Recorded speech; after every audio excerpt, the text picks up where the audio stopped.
Disney has long been the destination for parents and children alike to explore a whole brand new world. Funky characters, relatable personas, and charming personalities are all things that the main and side characters possessed. But what if there was an element deeper to all of that? Disney has been heavily praised for its superb and very complex story writing. However, while most of Disney's viewership tends to look at it at a superficial level, what if there were actually deeper themes and motives? Considering that most of Disney's movies prove to call attention to relevant issues in today's world, seeing the blatant cultural borders in movies that we watched in class, such as Lost in Translation, we took a look at some of the most iconic animated Disney movies and looked for themes related to acculturational orientations, most notably integration, marginalization, assimilation, separation, and acculturational stress.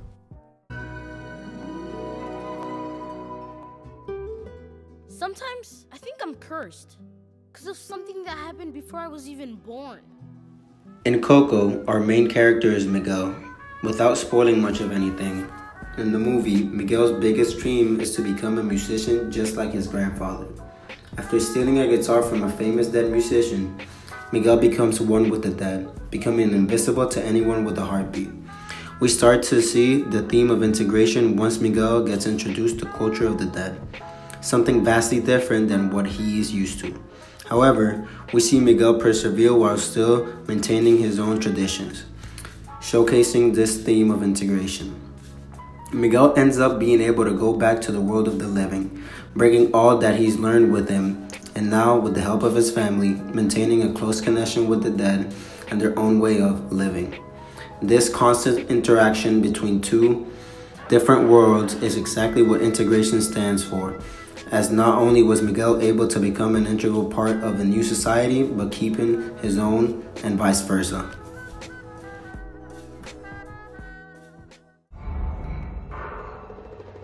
Marginalization is word for word. The devaluing of a cultural heritage while making no significant connection with the host culture.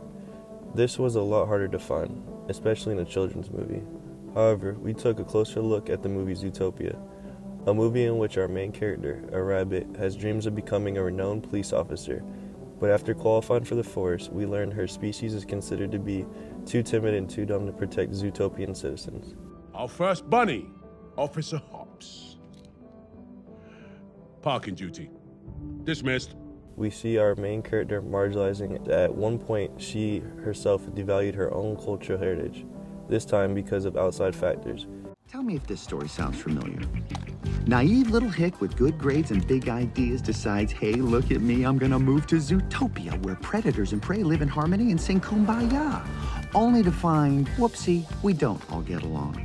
And that dream of becoming a big city cop? Double whoopsie. She's a meter maid. And whoopsie number 3-zy, no one cares about her or her dreams. And soon enough, those dreams die, and our bunny sinks into emotional and literal squalor, living in a box under a bridge, till finally she has no choice but to go back home with that cute, fuzzy-wuzzy little tail between her legs to become... You're from Bunny Burrow, is that what you said? So how about a carrot farmer? Does that sound about right? Often glorified, especially in Disney movies. Assimilation is the rejection of your home culture in order to gain the one of the host. In Disney's case, many movies are guilty of this, the most notable being Tarzan and The Little Mermaid, both in which we see characters drop their upbringings for another's. While we can attack these movies for making a female character oddly submissive, we can also see how they have assimilated toward their new home. In this case, The Little Mermaid completely giving up her fins in order to be part of civilization. If I become human, I'll never be with my father or sisters again. That's right. But you'll have your man. And the love interest in Tarzan, Jane adopting the culture norms of the jungle and meeting Tarzan, both textbook examples of assimilation in new culture.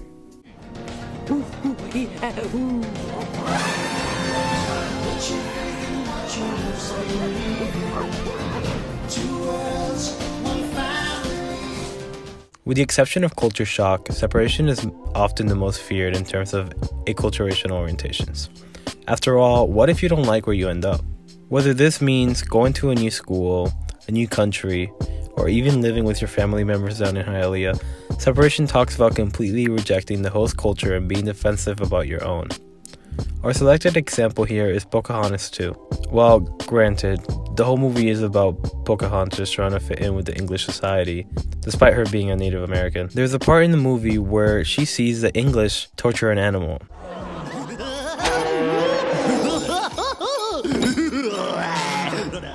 Sire, please stop this. She doesn't understand. Oh, nonsense. Everybody loves a good bear baiting.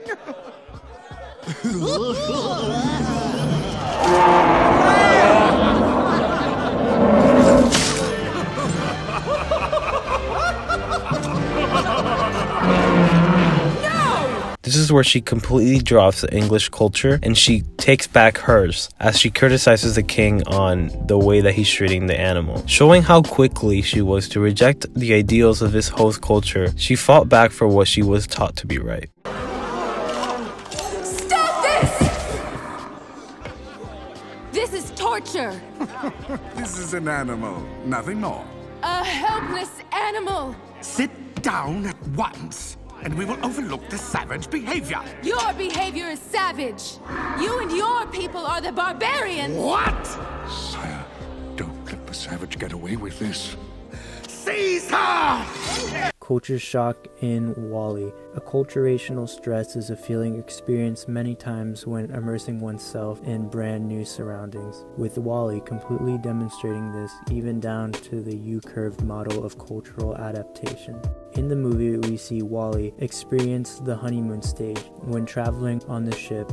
Consequently, we spot disintegration when WALL-E becomes overwhelmed by their norms, and even we see demonstrated by WALL-E's disruption of the environment and his failure to quote-unquote fit in. Reorientation comes after finding things to do, such as helping out the humans and getting the hang of how things work in this new world. WALL-E then adapts to the new culture by deceiving some of the robots and acting their roles in order to fool them into getting his companion Eve back. It isn't until the near end of the movie where we see biculturalism occur, as WALL-E is able to navigate seamlessly between his world and the new world, combining them harmoniously.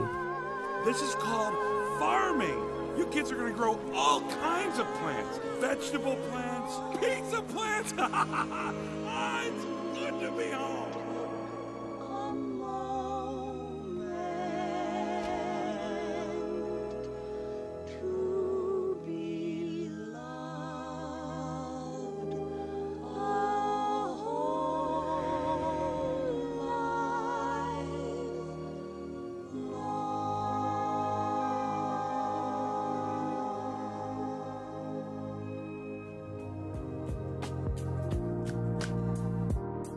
All in all, we're able to not only pick out how Disney movies can relate to the material we learned in class and in the textbook, but we're also to see how some, if not all, actions have a reason behind them. Through this is where we have information that we can house for life, such as if we find ourselves or others in similar situations, so we can better assess and maybe tie it back to that one thing we learned in our intercultural communications class. As if we were able to spot these differences and orientations in movies we watched as children and even now today, we are able to more easily spot these differences in the real world.